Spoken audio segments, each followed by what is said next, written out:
अगर marking scheme की बात की जाए तो केमिस्ट्री 26 मार्क्स की है। इसका मतलब ऑन एन एवरेज एक चैप्टर 5 मार्क्स का। Chemistry is not boring, it's scoring. तुमने अगर अब तक भी केमिस्ट्री को हाथ ना लगाया हो, फर्क नहीं पड़ता। तुम लोगों के लिए पिछले 15 साल के पेपर्स में से उन क्वेश्चंस को चुन चुन कर लाया हूँ जो बार बार आते हैं, और सारी रिपीटेड इक्वेशंस, यानी जो केमिस्ट्री की इक्वेशन रिपीट होती है ना, सब मेरी लिस्ट में आज शामिल हैं। तुम सिर्फ वीडियो को पूरा देखो if you want to score 26 out of 26 marks in chemistry. Welcome to हम सब का चैनल पढ़ते रहो। आज मैं हाजिर हूँ केमिस्ट्री की धमाका वीडियो के साथ। जो क्वेश्चंस आज मैं आपको दूंगा ना, सिर्फ उन क्वेश्चन से ही मिनिमम 20 मार्क्स ऐसे ही ले आओगे, और मुझे नहीं लगता कि इनसे बाहर कोई क्वेश्चन आ जाए, क्योंकि भाई 15 साल के पेपर्स को समझकर वीडियो बना रहा हूँ मैं, तो सब कुछ बता दूंगा इस वीडियो में। तुम तो सिर्फ वीडियो को पूरी देखना। तो भाई शुरू करते हैं अपने चैप्टर नंबर 1 यानी केमिकल रिएक्शंस एंड इक्वेशंस से। इसमें क्वेश्चन नंबर 1 बनता है बैलेंस द केमिकल इक्वेशन, और सबसे ज़्यादा रिपीट होने वाली केमिकल रिएक्शन है Fe plus H2O is equal to Fe3O4 plus H2। आपकी एनसीईआरटी के पेज नंबर 4 से ये रिएक्शन है, और 2014 2016 दो बार ये रिपीट हुई है अब तक।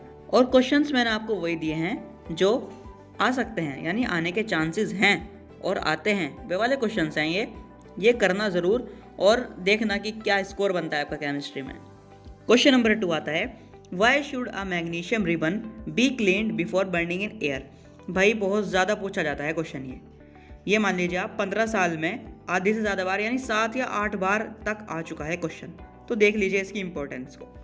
भाई अपना क्वेश्चन नंबर 3 आता है। इसमें आपको क्या कहेगा, एक स्टेटमेंट दे देगा, है ना, कि जो केमिकल रिएक्शन है वो दे देगा लिख कर, और आपको उसकी इक्वेशन भी बनानी होगी, ठीक है, उसे बैलेंस भी करना होगा, और साथ ही साथ ये भी बताना पड़ेगा कि वो रिएक्शन कौन सी है।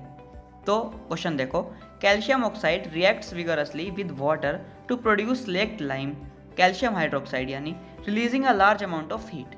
अब आपको इसकी इक्वेशन बनानी है सबसे पहले, फिर उसे बैलेंस करना है, और ये बताना है कि जो ये रिएक्शन हुई पूरी केमिकल रिएक्शन है ये किस टाइप की है, यानी कि डिकम्पोजिशन, डिस्प्लेसमेंट वगैरह, ये किस तरह की रिएक्शन हुई है। अब जैसा कि मैंने आपको बोला था कि इम्पॉर्टेंट इक्वेशंस भी मैं आपको बताऊंगा कि कौन कौन सी इक्वेशन बहुत इंपॉर्टेंट है, यानी कौन कौन सी रिएक्शन इंपॉर्टेंट है। तो एक तो ये वाली हो गई आपकी 2PbNO3 वाली रिएक्शन, यानी लेड नाइट्रेट वाली जो रिएक्शन है, ये 2018 में भी आई थी और अभी रिसेंटली आई है, तो आने के चांसेस प्रोबेबिलिटी ज़्यादा है, तो इसे कर लेना ज़रूरी है। फिर आती है इसी के जस्ट पेज पर, यानी पेज नंबर 9 एनसीईआरटी के 2AgCl वाली रिएक्शन, ठीक है। ये वाली रिएक्शन भी बड़ी इंपॉर्टेंट है, ये तो आती रहती है, बल्कि ये 2012, 2015, 2017 में आई थी, तो 3 साल में आ चुकी है अब तक, तो समझ लीजिए कि इम्पॉर्टेंट रिएक्शन है, आपको ज़रूर करनी है। तो भाई एक और क्वेश्चन आता है इसी चैप्टर से, कोरोजन भी बहुत इंपॉर्टेंट टॉपिक है। फिर आता है question why is respiration considered an exothermic reaction. ये भी भाई कई बार पूछा जा चुका है अब तक। मैं आपको बताता हूँ 2012, 2013 दो बार तो ये हो गया, ये 2 बार पूछा गया अब तक। फिर आता है question write one equation each for decomposition reactions where energy is supplied in the form of heat, light और इलेक्ट्रिसिटी। ये क्वेश्चन भी आपकी एनसीईआरटी का ही है, और अब तक 3 बार रिपीट हुआ है, यानी 2014 में आया था, 16 में आया था और 17 में आया था।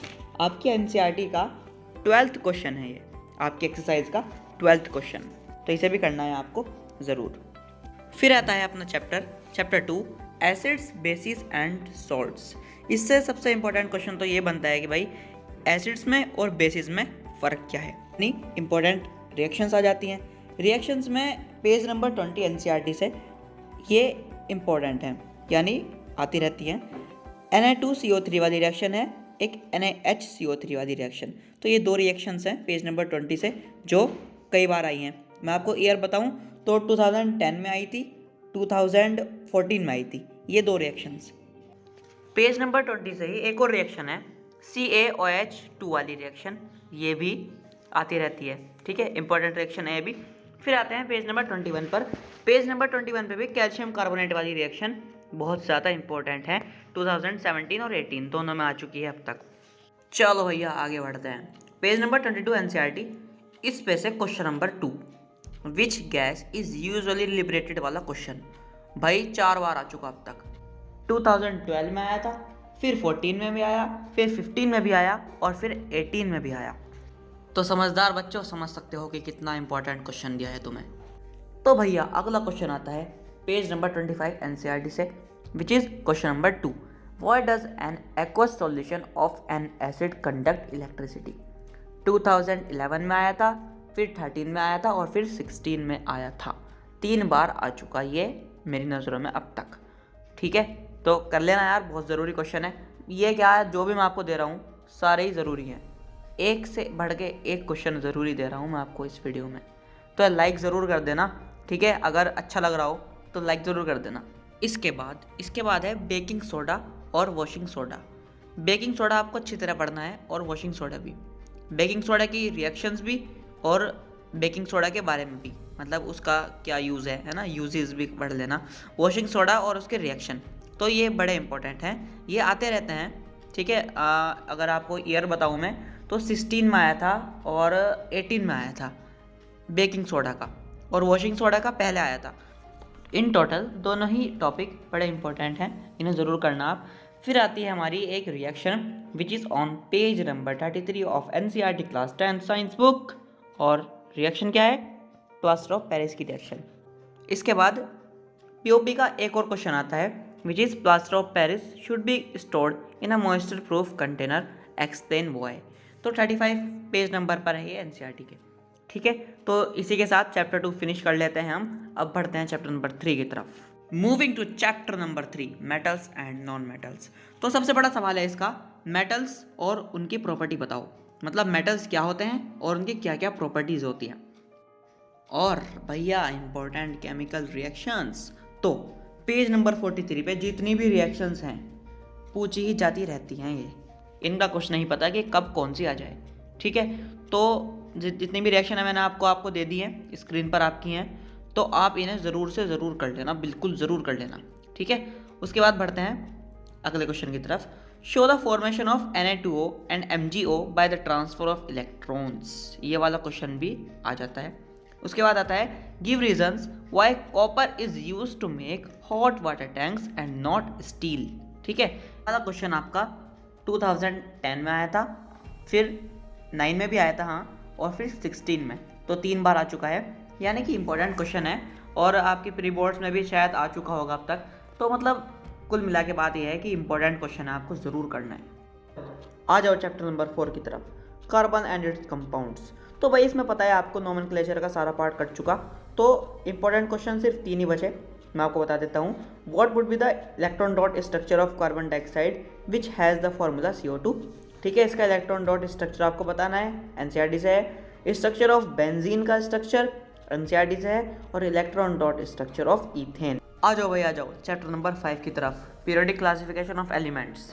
तो इससे एनसीईआरटी से 81 पेज नंबर से क्वेश्चन नंबर 2 है, what were the limitations of Dobereiner's classification और what were the limitations of Newlands' law of octaves.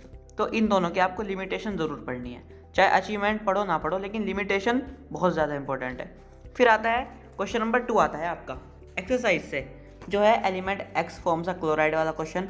फिर क्वेश्चन नंबर 5 आता है an atom has electronic configuration 27 वाला क्वेश्चन। और फिर आता है question number 10, compare and contrast the arrangement of elements in Mendeleev's periodic table and the modern periodic table.